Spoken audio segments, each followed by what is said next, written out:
yang luas terbentang, nikmat Allah tak terbilang.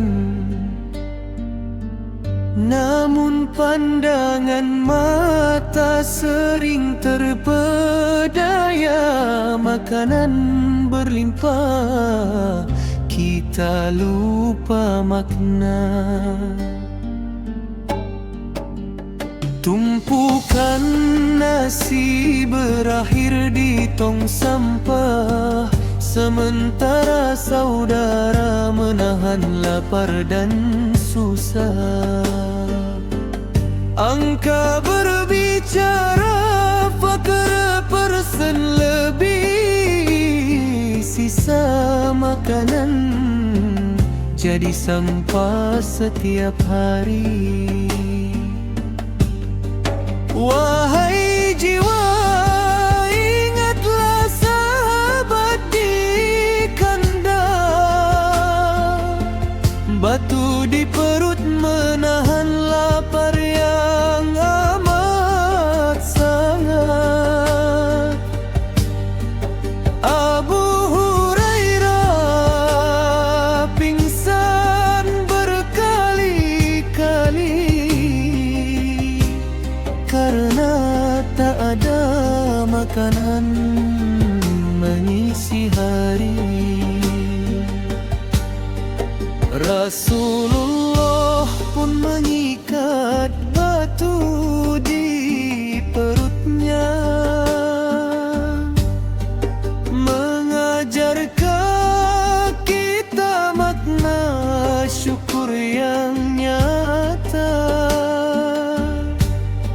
Maka jangan kau sia-siakan suapan yang jatuh, ambil kembali, bersihkan, itu berkah yang utuh. Kulu wasrabu wala tusrifu, firman Allah, jangan berlebih-lebih.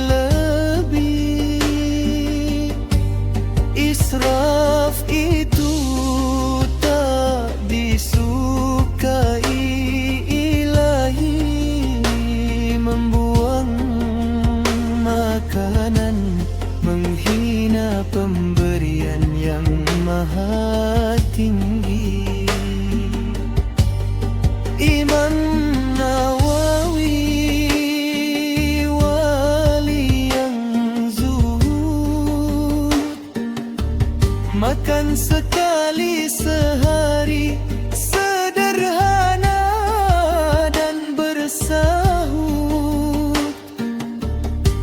Zaitun dan kue kering jadi santapan, halal dari payahnya menjaga hati dan iman.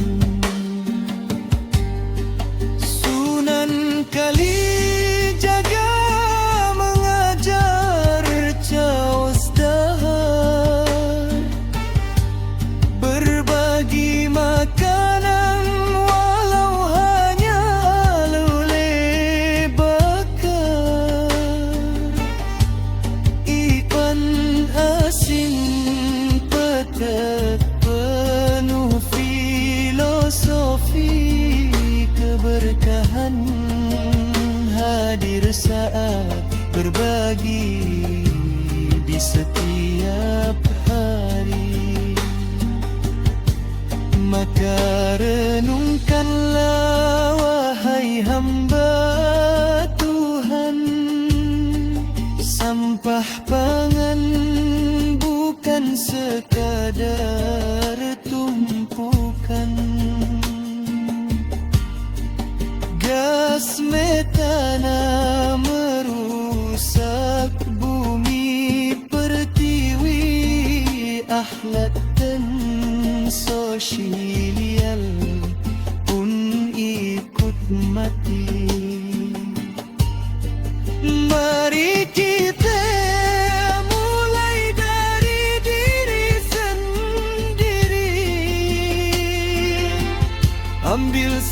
secukupnya habiskan, jangan disisakan lagi. Jika berlebih berikan pada tetangga, atau simpan baik-baik, jangan dibuang sia-sia. Karena kita tak tahu di mana berkah bersemayam, mungkin di suapan terakhir yang diam-diam, atau di butir nasi yang kita jilat bersih. Disitulah rahmat Allah bersembunyi dan hadir. Ya Allah, anugerahi kami rasa cukup, jauhkan dari sifat boros dan kufur nikmat. Jadikan kami hamba yang pandai bersyukur, yang memuliakan makanan, tidak berlebihan dan lalai.